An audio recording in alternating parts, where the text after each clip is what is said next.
Team Caravan, we have Alex Weiner, Daniel Weisberg, Chethan Bacciaretti, and Joshua Prasad. Good afternoon, everyone. I'm going to tell you a quick story about prevention and why stopping a problem before it starts is the best way to do something. But before I do that, I want you to think about a few questions. Think about your own preventative health and what preventative services you need, why you need them, and how you would get them.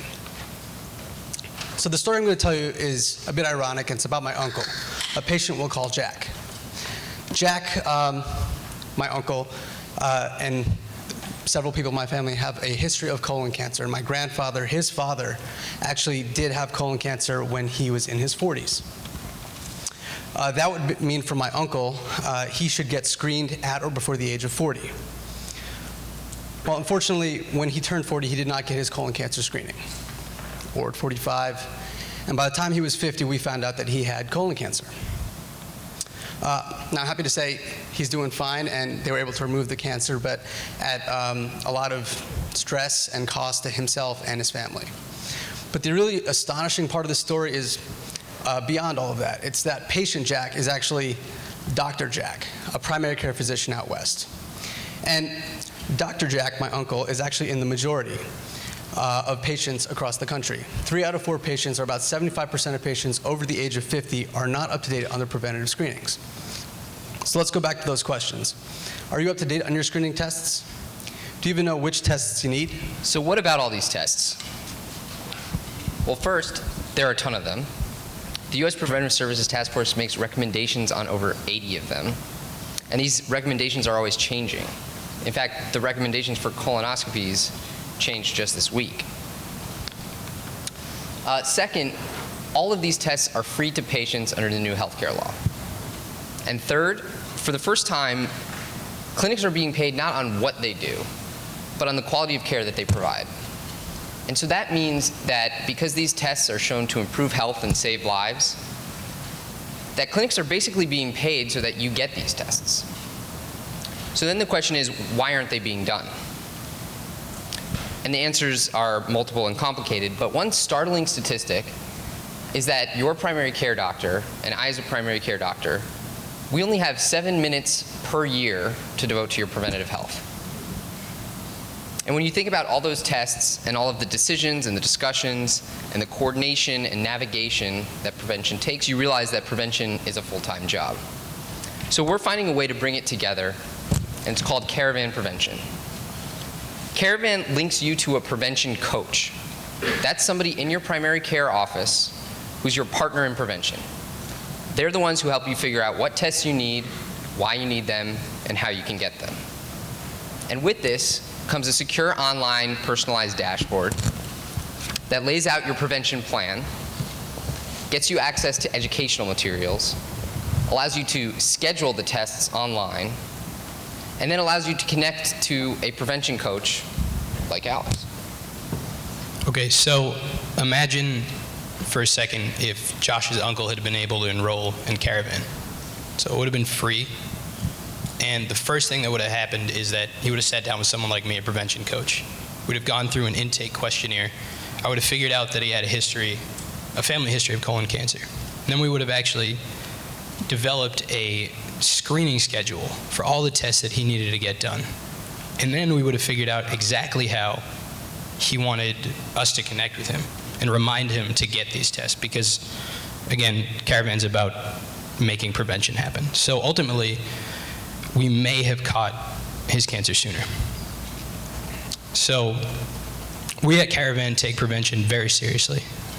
We're a couple of physicians, a health outreach worker, and a health policy expert, but more importantly, we're patients. And there's nothing more important to us than prevention. So we're Dan, Alex, Chethan, and Josh, better known as Caravan Prevention, and we're dedicated to making the science of prevention happen. Thank you.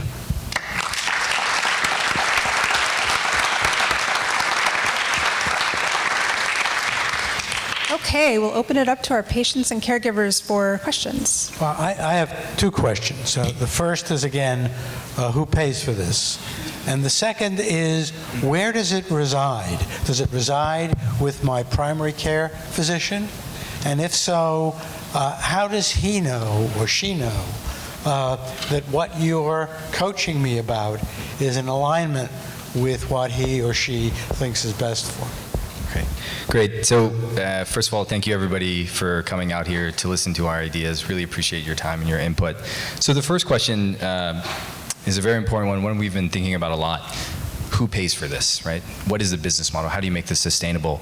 And I think, in the news, what we believe and what we know is that this is a historic moment for the U.S. healthcare system.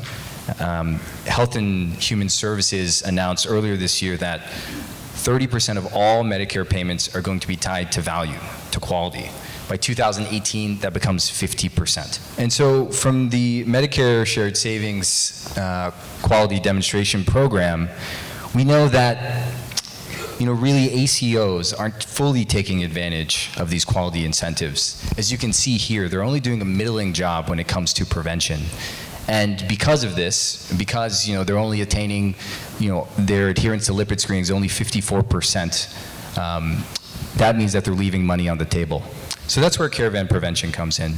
So we would enter into a risk-sharing agreement with clinics so that our incentives would be aligned with the incentives of clinics and of patients. So we get paid only when clinics get paid, and clinics get paid only when they improve prevention for patients. And so, go ahead. I was going to answer the second part of the question. So the second part of the question was, where does this reside, and is it in line with what your primary care doctor would have done for you without this service? Is that a good summary? So yeah. So Caravan works in the clinic itself. So the prevention coach is either a member of the clinical team that was already present, that we will train, or it's somebody that we will plant in the clinic. For free? Well, using this payment model. And then in terms of the screening schedule and the tests themselves, for the screening schedule, as you may know, there's a lot of different recommendations out there, and they're not all in alignment as to what they recommend. So Caravan would adapt to the clinic. We have all of these recommendations. They're all available. And Caravan, for example, if your primary care doctor wanted to adhere to the American Cancer Society's recommendations as opposed to the U.S. Preventive Services Task Force recommendations, that's what you would have on your screening schedule. The nice part is that this would be translated into patient terms, and you would figure out exactly why you need these tests. And then the last component was what happens with the results of these tests. So because this is part of your clinic, the results of these tests go back to your primary care doctor as they always have. Yeah, so again, I'm going to ask the same question. Are there competitive products out there, and how do you differentiate from those products? So yeah, I'll start. You guys can chime in. But so the competitive products that we've seen that have actually shown to be quite successful and are gaining a lot of traction have mostly to do with chronic disease management. And so, for example, with Omada Health, you may have heard of it, they work with pre-diabetics, and they use a coaching model backed by a tech platform in order to prevent the progression of diabetes. But in terms of a focus on prevention, this is a pretty unique model that we really think is transformational. And I just want to add two more points. One is that, so I showed some numbers a little bit earlier, and it seemed like the average quality in terms of adherence to prevention was about 50%. I want to say that that group was actually best of class. These were accountable care organizations that had the capacity and the resources to report and electively chose to be part of this experiment.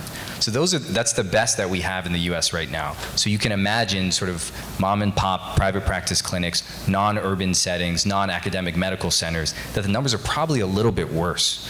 So it's that, and I think on top of the other thing that makes us really unique is, in talking to patients over the past few months, we're primary care docs and talking to other docs, one of the things we found in prevention was that there was this huge disconnect between what providers wanted to do and what they were able to do and what patients were actually getting. And so that's why we think our health coaching model is so very important to what we do to make this as patient-centered as possible.